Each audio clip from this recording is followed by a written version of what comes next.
Hello दोस्तों, मेरा नाम है हरबाब उस्मानी। मैं को-फाउंडर सीईओ एपस्किल का। और आज हम लोग बात करने वाले हैं कि जब आप जॉब के इंटरव्यूज़ में बैठते हैं तो किस किस चीज़ों की ज़रूरत पड़ती है अगर हम डिजिटल मार्केटिंग की बात करें तो। क्योंकि बहुत सारे क्यूरीज आ रहे हैं, बहुत सारे लोग ये समझना चाह रहे हैं कि बेसिकली जब भी वो जॉब के लिए बैठते हैं तो किस किस स्किल्स की ज़रूरत होती है, क्या क्या चीज़ की ज़रूरत होती है। एक चीज़ हमेशा याद रखिएगा कि कभी भी हायरिंग होती है वो दो बातों की होती हैं। पहला पहला होता है आपका स्किल्स और दूसरा होता है आपका एटीट्यूड। हम लोग इन दोनों चीज़ों के बारे में बात करने वाले हैं अभी, और हम लोग देखने वाले हैं कि किस किस चीज़ों में करते हैं। तो पहला पॉइंट है स्किल्स। स्किल्स में अगर हम लोग बात करें, सिर्फ डिजिटल स्किल्स की बात करें, क्योंकि हम लोग डिजिटल मार्केटिंग कम्युनिटी है तो उसी के बारे में हम लोग बात कर रहे हैं। तो इन डिजिटल स्किल्स में डायरेक्ट डिजिटल मार्केटिंग में अगर आप सोचोगे जॉब होगा तो नहीं होता है, वो किसी स्पेशलाइजेशन एरिया में होता है, जैसे कि एसईओ, एसएमएम या कंटेंट मार्केटिंग या पेड मार्केटिंग या कम्युनिटी मैनेजमेंट, राइट, इन सब चीज़ों में होता है। तो अगर आप इंटरव्यू के लिए प्रिपेयर कर रहे हो, जैसे कि आप अगर फ्रेशर हो और आपको स्पेशलाइजेशन करना है कि एसईओ के बारे में, आपको जगह कहीं से आपको ऑफर आया कि एसईओ का एज अ ट्रेनी बन जाओ, तो वहाँ पे आपसे स्किल ज़्यादा एक्सपेक्ट नहीं करते, एटीट्यूड ज़्यादा एक्सपेक्ट करते हैं। तो उस चीज़ पे आप ज़्यादा ध्यान दीजिएगा। बट आप थोड़ा सा, आपको एक्सपीरियंस 1 साल का, आप एसईओ के लिए करना चाहते हो, ऑफकोर्स आपको उस एरिया का जो भी बेसिक जानकारी है, जो भी आपने पिछले 1 साल में किया है एसईओ में, उसको उसके बारे में उसको नरेट करना पड़ेगा। आपको उसको नरेट करना, आपको सीखना चाहिए। उसको नरेट करना आपको, आप अपने आप को एक्सप्रेस नहीं कर सकते तो किसी के ब्रांड कैसे कैसे एक्सपेक्ट करें कि किसी के ब्रांड को आप एक्चुअली में दूसरों को एक्सप्लेन कर सको। तो अपने आप को एक्सप्लेन करना एक बहुत बड़ा टास्क है, बहुत ही ज़रूरी है। सोशल मीडिया मार्केटिंग में आपको मैट्रिसेस जानने होंगे कि फेसबुक के क्या मैट्रिसेस है, क्या चीज़ होते हैं, कैसे कैंपेन होते हैं, क्या क्रॉस पोस्टिंग है, जैसे फेसबुक की बात करें, ग्रुप्स होते हैं, डिफरेंट डिफरेंट चीज़ें होती हैं, कंटेंट क्रिएशन कैसे होता है, किसका क्या रीज़न होता है कंटेंट क्रिएट करने का, कंटेंट कैलेंडर कैसे बनाते हैं। तो सोशल मीडिया में इन सब चीज़ों को जानना बहुत ज़रूरी है। और उसके बाद मेरा फेवरेट पार्ट आता है कंटेंट का।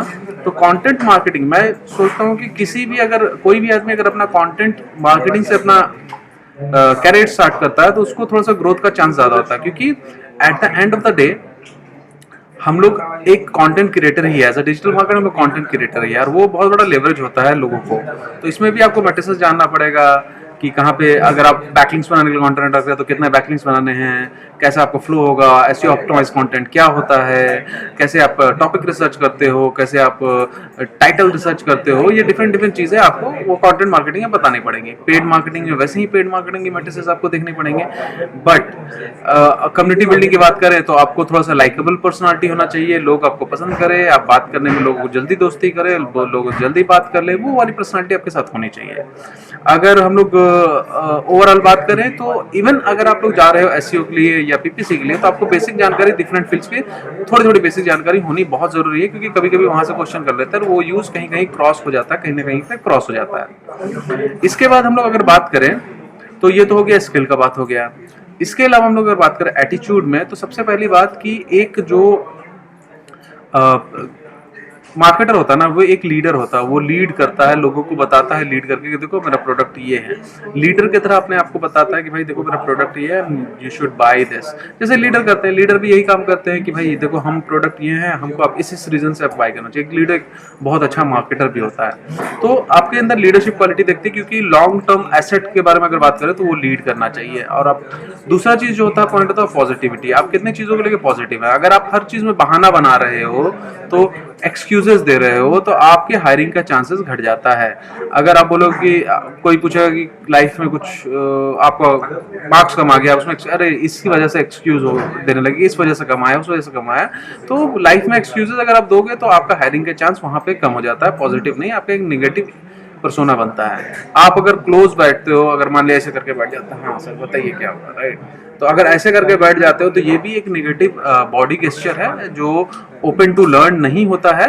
तो इसको भी एक नेगेटिव तरीके से लिया जाता है। या आप बार बार इंटरव्यू को काट रहे हो, वो भी एक नेगेटिव एक्सपेक्ट है। तो आपको पॉजिटिव है, आपको सुनना पड़ेगा, आपको पॉजिटिव उनसे इंटरेस्ट लेके आप सुनिए वो क्या कह रहे हैं, आपको डिफरेंट डिफरेंट चीजें करनी पड़ेंगी, राइट। इसके अलावा एक और एटीट्यूड जो हम लोग को दिखाना पड़ता है, वो एटीट्यूड होता है लर्नर का एटीट्यूड होता है कि हम even I know things, I am willing to learn new things, I am willing to expand new things. अब कभी भी लर्निंग का जो कर्व है ना, वो कभी भी होता है, वो खत्म नहीं होता है। और लास्ट बट नॉट लीस्ट ये देखा जाता है कि क्या आप कुछ रिस्क ले सकते हो, और रिस्क ले सकते हो तो आप कितना समझते हैं चीजों को। तो विलिंग टू रिस्क भी एक बहुत बड़ा फैक्टर होता है मार्केटर के जॉब प्रोफाइल के लिए। तो आपके एटीट्यूड में क्या कहना चाहिए? Leadership, positivity, learning, and willing to take risk. इसके अलावा कुछ कुछ एडिशनल चीज़ें हैं, जैसे कि जब भी आप किसी इंटरव्यू के लिए जाइए तो उस निश के बारे में आप उस निश के बारे में, उस कंपनी के बारे में थोड़ा रिसर्च कर लो कि भाई किस बारे में बोला। आप अगर मेडिकल में जाए तो थोड़ा सा रिसर्च कर लो भाई कि कंपनी का अभी क्या औकात है, कंपनी कहाँ एसईओ में लैग कर रही है, क्योंकि कुछ एडिशनल इन्फॉर्मेशन सामने वाले को दोगे ना इंटरव्यूअर को, तो जब भी एडिशनल इन्फॉर्मेशन दोगे तो वो आपसे इंप्रेस होना चालू होगा। हमेशा एडिशनल इन्फॉर्मेशन, न्यू इन्फॉर्मेशन से लोग इंप्रेस होते हैं, राइट।